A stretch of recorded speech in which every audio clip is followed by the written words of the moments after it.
ஒவ்வொரு வண்டியில 20,000 30,000 ஃபைன் இருக்குது. இதனால வந்து அரசாங்கத்துக்கு தான் நஷ்டம். கோவை மாவட்ட இருசக்கர விற்பனையாளர் நலசங்கத்தின் சார்பில் கடையடைப்பு போராட்டம். தமிழ்நாடு மோட்டார் வாகன விற்பனையாளர் நலசங்கத்தின் சார்பில் மாநில அளவில் மாபெரும் உரிமை கேட்பு போராட்டம் திருச்சியில் நடைபெற்றது.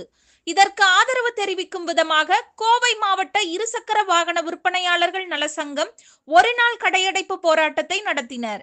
ஆன்லைன் ஃபைன் முறையை மாற்றி ஸ்பாட் ஃபைன் விதித்தல், ஆன்லைன் ஃபைன் விதிக்கப்பட்டதை எளிய முறையில் தெரிந்து கொள்ள அரசு மொபைல் ஆப்புகளில் சர்வர் பிரச்சனை வராத வண்ணம் மேம்படுத்துதல் உள்ளிட்ட கோரிக்கைகளை வலியுறுத்தி இந்த போராட்டமானது நடைபெற்றது. கோவை மாவட்ட இருசக்கர விற்பனையாளர் நலசங்கத்தின் சார்பாக இன்று மாநில அளவில் எங்களுடைய மோட்டார் வாகன சங்கம் மாநில சங்கத்தின் ஆர்ப்பாட்டம் திருச்சியில் நடைபெற்று கொண்டிருக்கிறது. இந்த ஆர்ப்பாட்டத்திற்கு கோவை மாவட்டத்தின் சார்பாக எங்களுடைய நலசங்கத்தின் சார்பாக கண்டனத்தை நாங்களும் தெரிவித்துக் கொண்டிருக்கிறோம். எங்களுடைய உறுப்பினர் அனைவரும் சேர்ந்து இன்று கடையடைப்பு நடத்தி இந்த போராட்டத்தை நடத்தி கொண்டிருக்கிறோம்.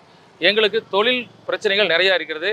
இதில் என்னென்னு கேட்டால் முக்கியமாக ஆர்டிஓ ப்ராப்ளங்கள், அதாவது எங்களுடைய ஒவ்வொரு வண்டி வாகனங்கள் நாங்கள் வாங்கும் பொழுதும் விற்கிற கஸ்டமருக்கு உண்டான முன்கூட்டியே வந்த ஹெல்மெட் ஃபைனு, டிடி ஃபைனு, இந்த மாதிரி நிறைய ஃபைன் வந்து வண்டியில் இருக்குது. இதை நாங்கள் செக் பண்ணும்போது எங்களுக்கு வந்து அந்த ஆப்பில் சரியாக காட்ட மாட்டேங்குது. ஒவ்வொரு தடவையும் நாங்கள் சரியாக காட்டாதுங்காட்டி வண்டிகள் நாங்கள் பர்ச்சேஸ் பண்ணிவிட்டு ரெண்டாவது பார்க்கும்போது பார்த்தா அது நாங்கள் விற்கும்போது எங்களுக்கு 1000 கணக்கில் 2000 கணக்கில் எங்களுக்கு ஃபைன் வந்தது. இதனால் எங்களுக்கு தொழில் பண்ணவே முடியல.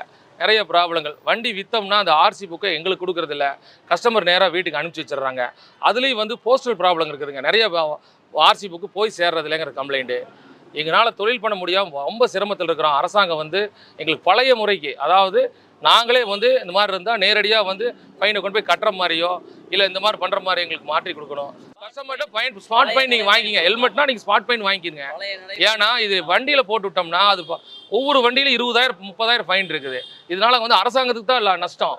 அதனால் நீங்கள் கஸ்டமர் அட்ரஸ் மாறி போயிடுறாங்க, வண்டி பழைய விற்றுட்டு போயிடுறாங்க. இந்த மாதிரி பிரச்சனைகள் நிறையா இருக்குது. இது அரசாங்கம் முன் வந்து எங்களை உட்கார வச்சு பேசி ஒரு நல்ல முடிவு எடுத்து எங்கள் தொழில் பண்ணுறதுக்கு எந்த பிரச்சனைலாம் பண்ணணும்.